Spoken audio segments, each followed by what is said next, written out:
So it finally happened, you guys. The moment that we knew was going to happen has finally occurred. This morning on March 11th of 2020, it was revealed by the ESA that E3 2020 will officially be canceled.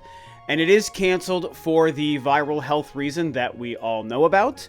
It's a very sad day. It's a very crazy day. Late last night, there were some rumblings and some rumors and discussions and leaks coming out from a lot of people saying, hey, it looks like this is probably going to happen tomorrow. E3 is probably going to get canceled on March 11th.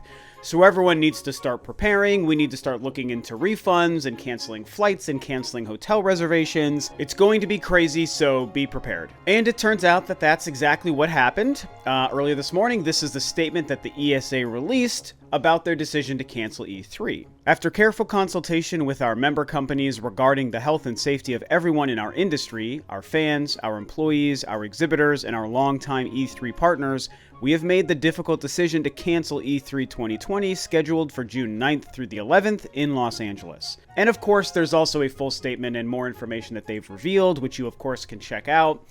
But at the end of the day, that's what happened. So they don't want this large gathering of people to get together, and so they decided to cancel E3. And it's not the first major cancellation. We've seen plenty of concerts, plenty of travel plans, plenty of other conventions.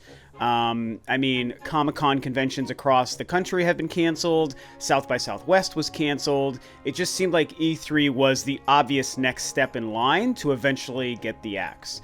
And it sucks, it's very sad, and like all of you guys, I don't really know what to do with this info. I think most importantly, one of the main things that I want to get across in this video is that at the end of the day, I kind of agree with this decision, you guys. I have to be real with you.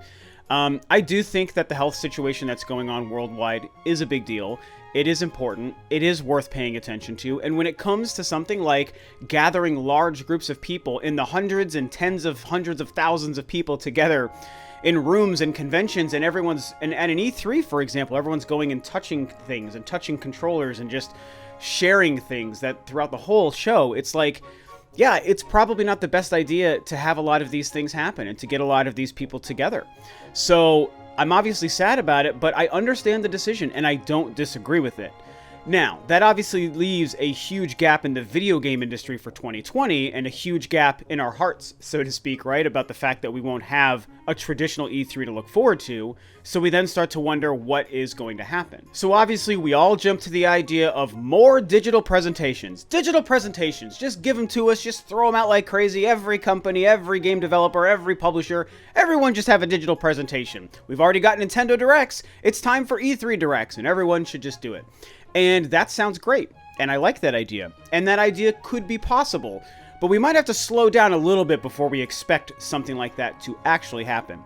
That being said, there has been a couple of pretty good news statements that we've seen about what some people might be doing. This statement from Ubisoft, for example, talks about the fact that E3 was canceled, and they're very sad, but they understand. And at the very end, you can see them say, we're exploring other options for a digital experience that will allow us to share all the exciting news we have planned. Stay tuned for more. That's really fantastic. There's also a tweet from none other than Phil Spencer, who actually obviously confirmed that Microsoft is still planning something as well. And you can see in his tweet, he says, E3 has always been an important moment for Team Xbox. Given this decision this year, we'll celebrate the next generation of gaming with the Xbox community and all who love to play via an Xbox digital event.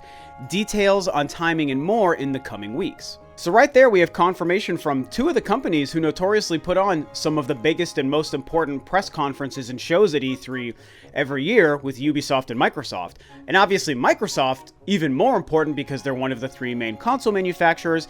We also know that they're releasing their new next generation hardware at the end of this year, provided that stays on track, of course.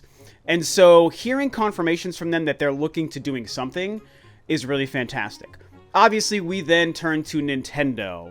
And that's what we're all curious about. Nintendo's in kind of the most unique position because they already have been presenting their package of new games at E3 to us digitally. They have been on the show floor bringing their games and doing like gaming tournaments and having their demo booths and stuff there. So that part of Nintendo we're obviously losing with the closing of E3. However, one would think they already had a 25 to 45 minute long direct presentation that they were planning for the week of E3. And so now that E3, the show floor, isn't happening, I mean, is there any reason to think that they can't still just release the E3 Direct that they always intended to make? I think most of us expect that. So it would be interesting to see if for some reason Nintendo changes their approach, but I don't think many of us expect them to do that. They're probably just going to say, well, we can't do a Smash Brothers or a Splatoon tournament. We can't have demos set up at E3 for you guys to play, but we can show you everything we want to show you and show you the games we're making and the games we're releasing. And so here you go. I think with Nintendo, what it just comes down to now is when will they address us in lieu of this event? They're also in the unique position because they've already been silent for longer than most of us think they meant to be. We've been waiting for a traditional Direct. The Animal Crossing and Smash Brothers and Pokemon Directs were fine for those games, but where's the real Direct? Where's some sort of outline for 2020 that we can actually believe in and get excited for? We haven't seen that. And so the fact that we're still waiting for them to address us about anything in 2020 is weird.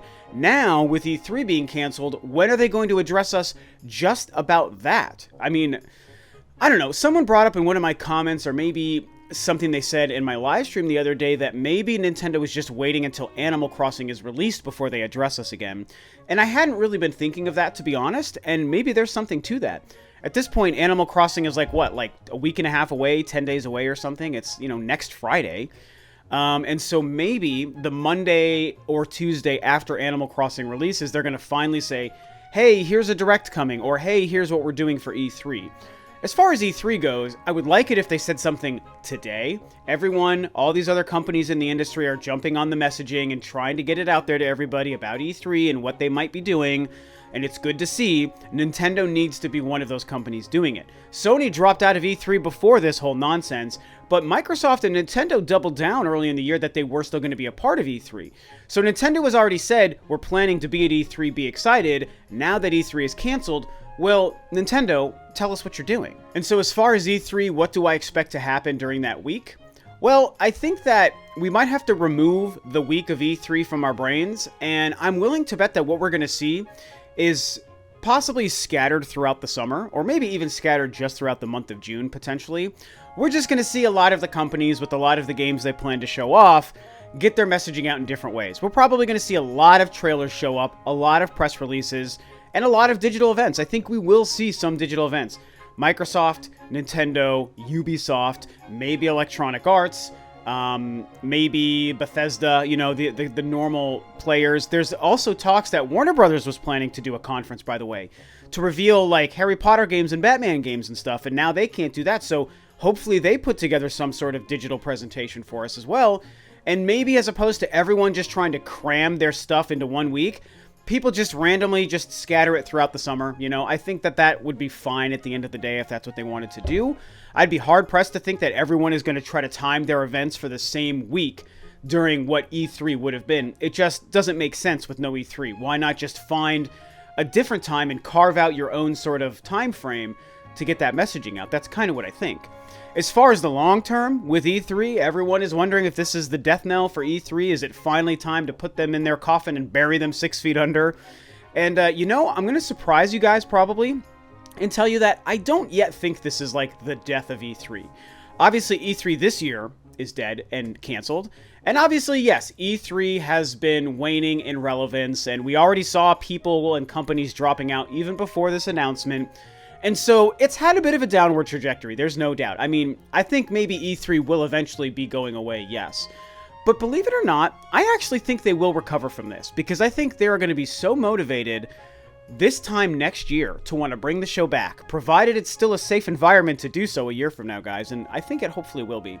So if it's a safe environment to do next year, the amount of publicity and positive PR they would have to bring everyone back and say E3 returns 2021, let's go, is going to be huge. It might be one of their strongest and best years simply because it'll be a return to form. It could even save the show, but I'm not going to necessarily go that deep into that part of the conversation. I'm just going to say, I feel like they're going to still be able to come back. This doesn't have to be the last time E3 ever is attempted to happen. It just doesn't make sense. Now, if next year comes and for some reason it's still not okay to have an E3 convention, Lord forbid if that is still the case next year, then it's a different situation. And if that's the case, by the way, we will all have far more important things to be worrying about at that time than E3 and video games. If we're in the same position, only potentially worse a year from now, I don't care about video games. I'm just going to be real with you guys. I don't expect that, and I'm not trying to put fear out there for you guys. I just think it's worth at least talking about. You know, let's put on our big boy pants and talk about what the scary future might be. But I don't expect that to happen. So, I don't know. I think E3 is going to be okay, you guys. You know, if I can leave you with anything here, one positive sentiment is that I don't think that this is the death of E3. We can have 1 year where they take it off, and that's okay. So, yeah, it's been a crazy morning. What a crazy thing. Very sad. I love E3. I was born in the fire of E3. I wasn't born in it, actually. I was born before the fires of E3. But I was raised in the fires of E3. Back in the late 90s and early 2000s, when it was the best it ever was. It's not nearly as cool now as it used to be. Yeah, it's great that we get all the information streamed to us, and we didn't used to get that. But believe it or not, I would trade that for the magic and mystical wonder and the importance that it used to hold back in like the early 2000s. It was just better. That was, to me, that was just a better time in gaming all around, but that's just my controversial hot take opinion. Yeah, I don't know. I think E3 is going to be okay. Sad to see it canceled. June is going to be an interesting time. What do you guys think? What do you think about the cancellation? What do you think the companies are going to do to make up for it? And what do you think about the future of E3? Is it dead forever, or do you still think it could be something that is saved the way that I do? So, those are my opinions. Please share your own below. And with that, this video is a wrap. This, of course, is Rob of Rule of Two Review, and I'll catch you guys next time on another video.